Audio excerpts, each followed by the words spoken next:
Joining us on the phones right now, we get to visit with our good friend Scott Braddock, editor of Quorum Report. Scott, good morning. How are you today?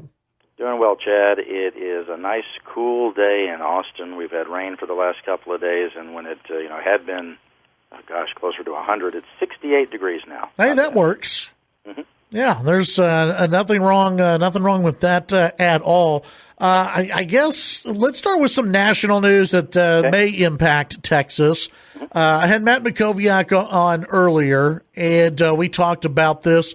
The idea of the GOP convention coming to Texas, the National Republican Convention coming to Texas, it was at least maybe floated by the vice president over the weekend that Texas could be a landing spot. Yeah, President Trump had expressed some displeasure with the governor in North Carolina, where they have not yet lifted some of the restrictions on seating for big events. In other words, it might hamper how many people they can have there at the convention, which would be a problem. And so the vice president had said, well, what about Texas? He sort of mentioned Texas. There was no firm proposal for that or anything.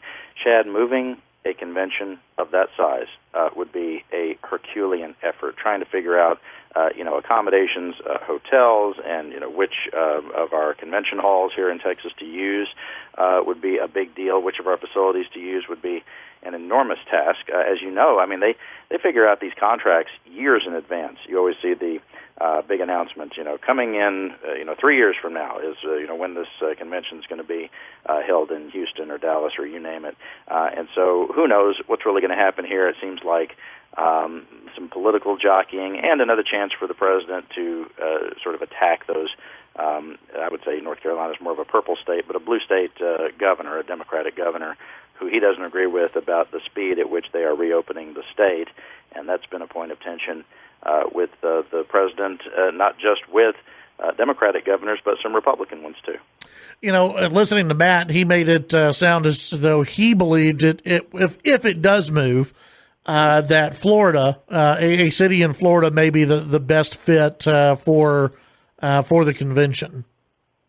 Could be, and of course that's the home of the president. That's where he actually lives, and so he might feel better on his home turf. I'm not sure where we could host a convention of that size that quickly. Obviously, we've hosted the RNC before in Texas, and we've done so successfully.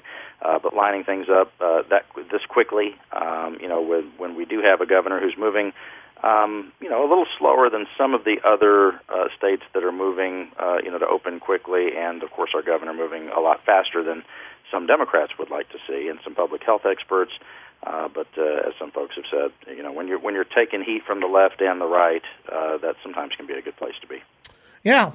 Let's also, the much debated stimulus 2.0. Now you have some Republicans who are not happy about the deficit all of a sudden. Suddenly it's a big deal. Yeah, the first 2 years when Republicans had the Senate and the House and the White House, I haven't heard of the deficit. Yeah, right. No. Mm-hmm. Now it's a big deal, and you do see why. Sure. We're spending trillions of dollars. What are we hearing about another maybe stimulus going out to folks? The conservatives in the Senate want to hit the brakes on this. You do have leadership saying that they don't want to pass just what Nancy Pelosi and the Democratic House of Representatives passed, which is a $3 trillion next round of stimulus. Conservatives like Ted Cruz had said that, look, the thing that needs to happen here is the economy needs to be restarted, that more of these restrictions, which we were just talking about, those need to be lifted so that movement and commerce can commence, and that, of course, will generate more tax revenue for state and local governments. But I think, Chad, it might be the wrong way to think about it, and I'm not saying that they're wrong, that we shouldn't restart the economy. I think there have to be smart strategies put in place to get that done, and we see that happening in certain parts of the country already, including here in Texas. But when you do have a state government that, right here in our state, in Austin, in July, we expect the comptroller to revise his revenue estimate for the coming session. and we expect him to revise it down to the tune of billions of dollars, and that's, of course, because of the halt, the sudden, just stop of the economy and of economic activity in response to COVID-19. You also have local governments that have huge budget shortfalls they're looking at right now, and that's because of the stop in sales tax revenue, and they're trying to figure out what they're going to do on property taxes as well.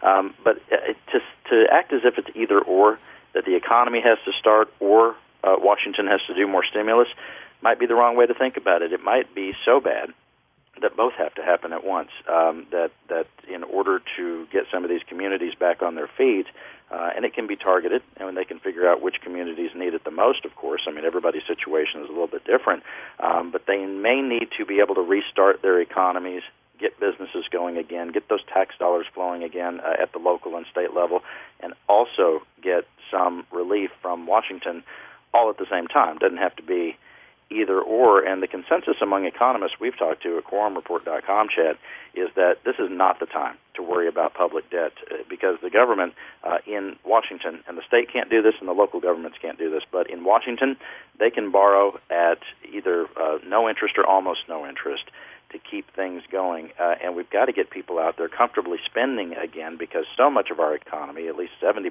of it, is based on people buying stuff, right? We've got to have people out there doing that, and people need confidence that they can go back to the local businesses that they love to patronize, and that they can also have some assurance going forward that those businesses are even going to be there. So when you have a crisis of this magnitude, it takes an all of the above approach rather than an either-or approach. Well, and politically speaking, and let's be honest, politics does come into play here. The CARES Act, 85%, approval.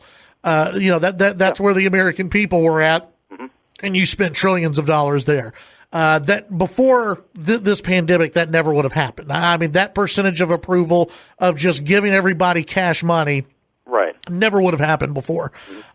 You're going into an election year where both parties want to win the White House, obviously. Right.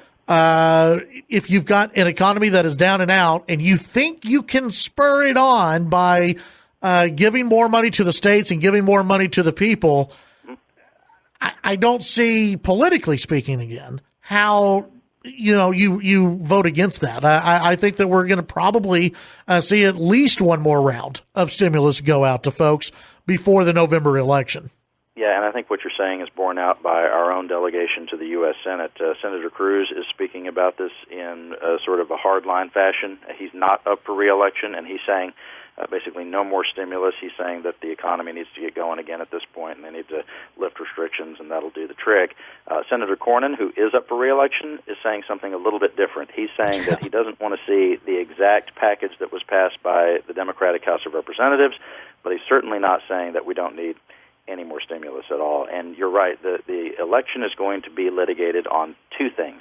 It's going to be decided by how voters assess the performance of leaders in responding to COVID-19 and what is happening with the economy, because before this, Chad, the economy was humming along pretty well. Yeah. And all of a sudden it got stopped, and people are wondering how it's going to get going again. And, of course, those two things are inextricably linked at this point. Well, and let's not forget the guy in the White House, in the Oval Office. He is not opposed to spending, and he is not opposed to a stimulus money going out. And I think that's also going to put some pressure on other Republicans. Well, there's some irony there, Chad, because as much of the so-called, if there is anything left of it, of the Tea Party kind of support that President Trump enjoys, he's a business guy, and I think he's a big business guy. And to your point, he understands there has to be cash in the system for it to work, and he gets that in a way that somebody who hasn't run their own business would not understand. Let's talk about a debate point that I had the Attorney General on last week, Ken Paxton, who was talking about that he has not had anything official come to his office as far as an opinion goes on a city or county wanting to raise the tax rate, but the Texas Municipal League, they were Scott, telling folks that because of the emergency declaration, then the cap or trigger, whatever you want to call it, from the last legislative session was not going to be in place The governor's come along and said, no, it is in place. So we have kind of a battle brewing, it seems, don't we?